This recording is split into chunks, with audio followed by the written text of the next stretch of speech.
128வது சங்கீதம். கர்த்தருக்கு பயந்து அவர் வழிகளில் நடக்கிறவன் எவனோ அவன் பாக்கியவான். உன் கைகளின் பிரயாசத்தை நீ சாப்பிடுவாய், உனக்கு பாக்கியமும் நன்மையும் உண்டாயிருக்கும். உன் மனைவி உன் வீட்டோரங்களில் கனிதரும் திராட்சை கொடியை போல் இருப்பாள். உன் பிள்ளைகள் உன் பந்தியை சுற்றிலும் ஒலிவ மர கன்றுகளைப் போல் இருப்பார்கள். இதோ கர்த்தருக்கு பயப்படுகிற மனுஷன் இவ்விதமாய் ஆசீர்வதிக்கப்படுவான். கர்த்தர் சியோனிலிருந்து உன்னை ஆசீர்வதிப்பார். நீ ஜீவனுள்ள நாளெல்லாம் எருசலேமின் வாழ்வை காண்பாய். நீ உன் பிள்ளைகளின் பிள்ளைகளையும் இஸ்ரவேலுக்கு உண்டாகும் சமாதானத்தையும் காண்பாய். ஹல்லேலூயா. இது எப்படிப்பட்ட குடும்பத்துக்கு இதை ஆண்டவர் சொல்கிறார் என்றால், தேவனை தலைமையாக வைத்திருக்கக்கூடிய குடும்பம். இப்ப நம்ம எல்லாரும் குடும்பத்தை கட்டுறவங்க தான். என் வீட்டுல அப்பா தான் ஹெட்னு சொல்றவங்க எத்தனை குடும்பம் இருக்குமோ தெரியாது. ஒரு சில குடும்பத்துல பெண்கள் தான் நான் தான் அப்படிம்பாங்க. ஒரு சில குடும்பத்துல ஆண்கள் தான் நான் ஹெட் ஆஃப் த ஃபேமிலி அப்படிம்பாங்க. என்னை பொறுத்தவரையிலும் எங்களோட ஹெட் ஆஃப் த ஃபேமிலி ஆண்டவர். ஹல்லேலூயா. ஆண்டவரை ஹெட்டா வச்சு தலையா வச்சு நடத்தக்கூடிய குடும்பங்கள் இப்படிதான் இருக்கு. அதுல எந்த மாற்றங்களும் இருக்காது. தேவன் தலையாக ஒரு குடும்பத்துக்கு இருப்பார் என்றால் அந்த குடும்பத்தின் தலைவர் கணவர் மனைவி. அந்த கணவர் தேவனுக்கு பயப்படக்கூடிய கணவராக இருப்பார். தேவனுக்கு பயப்படக்கூடிய பயம் என்றால் ஆண்டவரையே நேசிப்பது, முதன்மையாக தேவனை நேசிப்பது, ஆண்டவருக்கு முன்னாடி பணிவது. ஒரு சிலர் வெளிப்பிரகாரமாக பணிவார்கள், உள்ள இருதயத்துல பணிவு இருக்கணும். ஒரு சிலரை பார்த்தா ரொம்ப தாழ்மை மாதிரி இருக்கும், ஆனா இருதயம் மொரட்டு இருதயம், பெருமையுள்ள இருதயம், எதிர்க்கக்கூடிய இருதயம். ஆண்டவர் அப்பேற்பட்ட இருதயத்தை பற்றி பேசவில்லை. ஒரு குடும்பத்தை கட்டக்கூடிய தலைவர்கள் எப்படி இருக்க வேண்டும் என்றால், தேவனுக்கு முன்பாக பணியக்கூடியவர்களாக இருக்க வேண்டும். அவர் ஒருவருக்கே கீழ்ப்படிய கூடியவர்களாக இருக்க வேண்டும். 3வது வசனத்துல, உன் மனைவி உன் வீட்டோரங்களில் கனிதரும் திராட்சை கொடியை போல இருப்பாள். ஏன் திராட்சை கொடியை போல இருப்பாள்? இந்த திராட்சை கொடிக்கு தானா நிக்க தெரியாது. நிக்குமா? இல்ல, அதுக்கு ஒரு సపోర్ట్ వేணும். அதுக்கு ஒரு సపోర్ట్, దానికి ఒక సపోర్ట్ కావాలి. ఆ సపోర్ట్ ఎవరంటే దేవుడే ఆ support.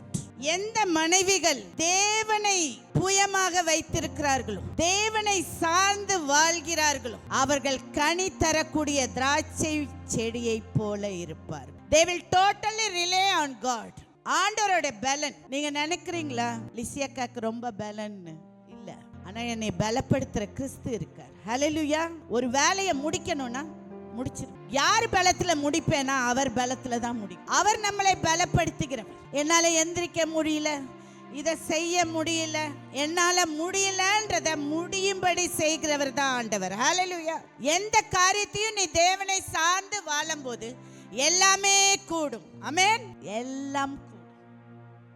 I want every ladies to know that. எல்லாமே உங்களால செய்ய முடியும். உங்களுக்கு கொடுத்திருக்க பொறுப்பை உங்களால முடிக்க முடியும்.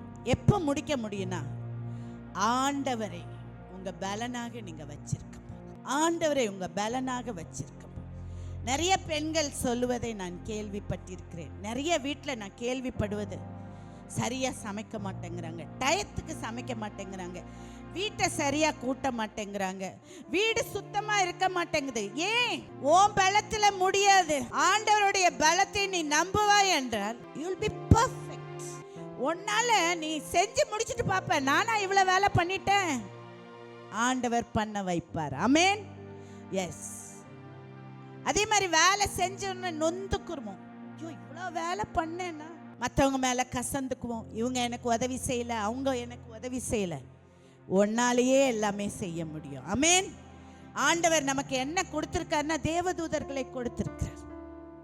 If you cannot do the work, ladies ரொம்ப உங்களுக்கு நிறைய கிரேஸ். ஏன்னா நிறைய பாரங்கள் நம்ம மேல, பொறுப்புகள் நிறைய.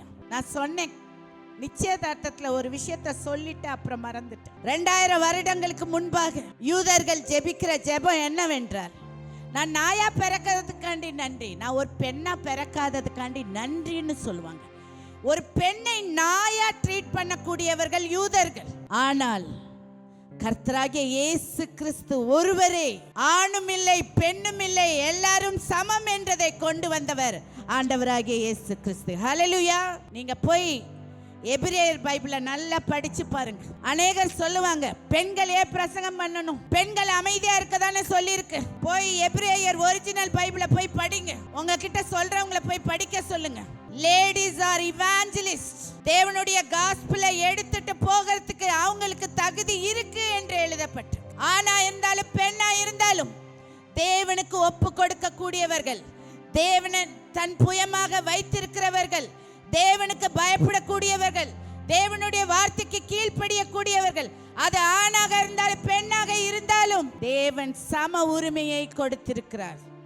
ஆனால் குடும்பம் என்று வரும்போது கணவர் தான் ஹெட் ஆஃப் த ஃபேமிலி. எந்த குடும்பத்துல மனைவி தன் சத்தத்தை உயர்த்துகிறாளோ, எந்த குடும்பத்துல மனைவி கணவரை அடக்குறாளோ, எந்த குடும்பத்துல தன் அதிகாரத்தை கையில எடுக்கிறாளோ, அந்த குடும்பத்துக்கு அழகு கிடையாது. You can kindly tell. அதனால தான் சொல்லியிருக்கு 31வது நீதிமொழி 10வது வசனம், பெண்கள் தெரிந்து கொள்ள வேண்டும், குணசாலியான ஸ்திரீயை கண்டுபிடிப்பவள் யார், அவளுடைய விலை முத்துக்களை பார்க்கிலும் உயர்ந்தது, அவன் புருஷனுடைய இருதயம் அவளை நம்பும், அவன் சம்பத்து குறையாது, அவள் உயிரோடு இருக்கிற நாளெல்லாம் அவனுக்கு தீமை அல்ல நன்மையே செய்கிறார். எல்லா பெண்களும் இதை செய்யணும். கோபம் வந்துச்சுன்னா தெருவுக்கு போயிடும்.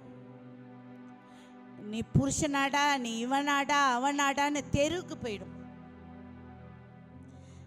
புருஷனுக்கு நன்மையை தவிர குணசாலியான ஸ்திரீ தீமையை செய்யக்கூடாது. அவங்க திட்டினா திட்டிட்டு போறாங்க. Rest on the Lord. கடவுள் உன் பட்சத்தில் இருப்பார், உனக்கு கிருபை கொடுப்பார், உன்னை விட்டு கொடுக்க மாட்டார்.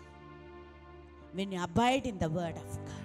அநேக குடும்பத்தில் நான் பார்த்திருக்கிறேன், வைஃப் சிக்னல் கொடுத்தாதான் ஹஸ்பண்ட் மூவ் ஆவாங்க. நோ, உங்களுக்கு பணிவு அவசியம், பணிவு அவசியம். என்னோட கல்யாணம் முடிந்த ஆரம்பத்தில் நாங்கள் ஒரு குடிசை வீட்டில் இருந்தோம். ஜான் 12 மணி 1 மணிக்கு வருவார். நான் ஒரே ஆள் பயந்து கொண்டு ஆண்டவர்கிட்ட ஜெபம் பண்ணிக்கிட்டே உட்காந்துருப்பேன். 12 மணிக்கு அரக்கோணம் மினிஸ்ட்ரி முடிச்சுட்டு வருவாரோ, 1 மணிக்கு வருவாரோ தெரியாது.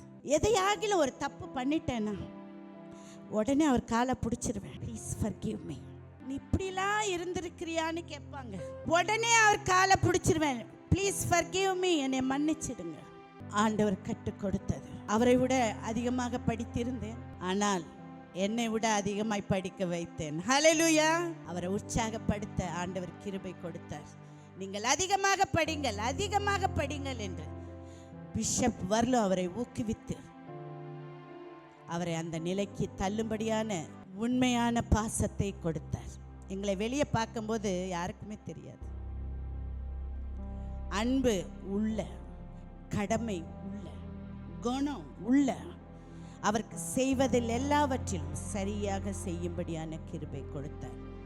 And I want Elizabeth to be like that, and all the girls to be like that. ஆண்டவர் உங்க பட்சத்தில் உங்களுக்காண்டி போராடுவார். Go in his might. அவரோட பலத்துல மாமியார் வீட்டுக்குள்ள போ. கர்த்தர் உன்னோட இருப்பார், அவர் உன்னை நடத்துவார்.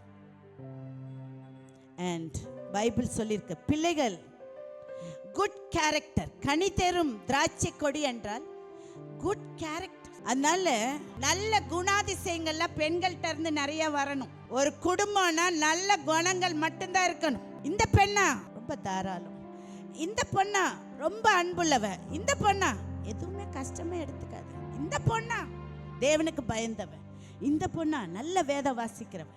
இப்படி குணம் நமக்கு இருக்கணும். இதுதான் திராட்சை கனின்னு அர்த்தம். அதனால தான் நம்மளை திராட்சை செடிக்கு ஒப்பிட்டு இருக்கிறார். இதுதான் நல்ல திராட்சை கொடி. எத்தனை பெண்கள் நல்ல திராட்சை கொடியா இருக்கு. அண்ட் பிள்ளைகள் ஒலிவ மர கன்றுகள்னு எழுதியிருக்கு. ஆண்டவர் இப்படி கடவுளுக்கு பயப்படுற மனுஷங்களோட மனைவி எப்படி இருக்கும்? தேவனுக்கு பயப்படுற மனைவியை கொண்டு வந்து சேர்ப்பார். கனி தரக்கூடிய திராட்சை கொடியை கொண்டு வந்து தேவனுக்கு பயப்படுற மனுஷனோட சேர்ப்பாரு. அவங்க பிள்ளைங்களுக்கு என்ன பண்ணுவாரு? ஆண்டவர் ஒப்பந்தம் பண்ணுவாரு. ஹல்லேலூயா. ஒரு ஆவிக்குரிய வாழ்க்கை. ஆண்டவரோட கிருபையில அவங்க பிள்ளைங்க வளருவாங்க. எங்க போனாலும் கிருபை முன்னாடி போயிட்டே இருக்கும் அவங்க பிள்ளைங்களுக்கு. And there will be unity and humility. அந்த குடும்பத்துல என்ன இருக்கும்னா தாழ்மையும் ஒற்றுமையும் இருக்கும். ஒரு சில குடும்பத்துல பாத்தீங்கன்னா சண்டை நாரும். ஏன்? அப்பா தேவனுக்கு பயப்படாத மனுஷன், அம்மா தேவனை சார்ந்து வாழாத மனைவி, பிள்ளைங்க சமாதானம் இருக்காது, சண்டை தான் இருக்கும், தேவ பயம் இருக்காது. இதுதான் ஆண்டவர் கொடுக்கக்கூடிய ரிவார்டு. தேவனுக்கு பயப்படக்கூடிய மனுஷனுக்கு கொடுக்கக்கூடிய ரிவார்டு இது. என்ன ரிவார்டு? ஒரு புருஷன் தேவனுக்கு பயந்தால் மனைவி எப்படி இருப்பாங்க? கனிதரும் திராட்சை கொடியை போல இருப்பாங்க. மனைவி திராட்சை கொடியை போல இருந்தா பிள்ளைங்க எப்படி இருப்பாங்க? ஒலிவ மர கன்றுகளை போல இருப்பாங்க. அந்த வசனத்துல தெளிவா எழுதியிருக்கு. அவங்க பிள்ளைகள் வரலும் தேவன் ஆசீர்வதிப்பார்.